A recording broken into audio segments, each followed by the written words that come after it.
ਅਸੀਂ ਤਾਂ ਕਹਿੰਦਾ ਖੁਦਾਬਾਦ ਤੇ ਸਾਨੂੰ ਮਾਫੀ ਦੇ ਦਿਓ ਜਾਂ ਆਪ ਚੱਲ ਜਾਓ ਕਿਸੇ ਮੁਲਕ ਜਾਂ ਸਾਨੂੰ ਕੱਢ ਛੱਡੋ। सुबह का 800 रुपया कमाया, 2000 का चलान हो गया। चलान की वजह ये है कि सामान ऊपर होता है, लोडर के रिश्वत से चलान हो रहा है या खाली रिक्शे का भी चलान हो रहा है? भाई ने खाली ना भी कर देना है।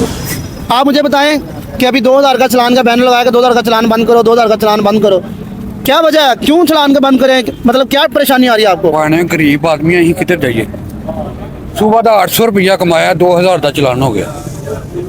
800 रुपया कमाया? हाँ जी, 800 रुपया कमाया सुबह का 7 बजे उठे दे, 2000 का चलान हो गया। अं कि पासे जाइए दसो ना। तो वो तो बड़ा प्यार करती हैं आपसे यार। है प्यार हो रहा गरीबा ना, है तो कोई प्यार नहीं ना। है खुदा वास्ते सानू माफी दे दो बस, अं तो यही कह सकते हो।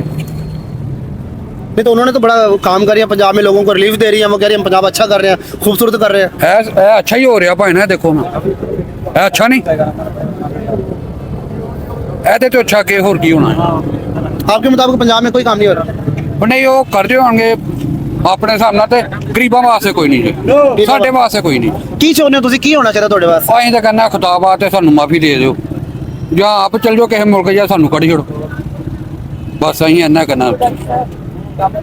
तो सुबह जब आप उठे हैं, हाँ जी, रिक्शा निकाला है, 800 रुपये का कमाया आपने? सुबह का 7 बजे तो रख के 2 बज गया, 800 रुपया कमाया ते 2000 का चलान 2100 रुपया। लाओ साहब के मैं जेब के विचों किन्ने पैसे दिते ना? 1300 रुपये। 1300 रुपया घरों लिया के देना, अगो जे काम ना लभा तो कितने जाना? काम ना लभे तो कित्थे जाना है? 1300 रुपया घरों लिया के चलान पूरा करके देना। अच्छा, चलान होता क्यों है? एक तो मतलब चलान आप कह रहे हैं ना 2000 का चलान है, चलान की वजह क्या है? मतलब चलान लोडर ठीक है, लोडर है ना, अं माल लोड करने 800 का फेर आया, चलो 200 का चलान कर लो, ठीक है कोई गल नहीं। जो यह सानू मंजूर है तो नहीं ना, 1000 रुपये का फेरा 2000 का चलान हो गया, गरीब आदमी वास्ते तो औखा ही है ना। नहीं, चलान की वजह ये है कि सामान ऊपर होता है, लोडर के रिश्वत से चलान हो रहा है या खाली रिक्शे का भी चलान हो रहा है? भाई ने खाली ना भी कर देना है। खाली रिक्शे की क्या वजह? पता नहीं, और मैडम सानू पता है।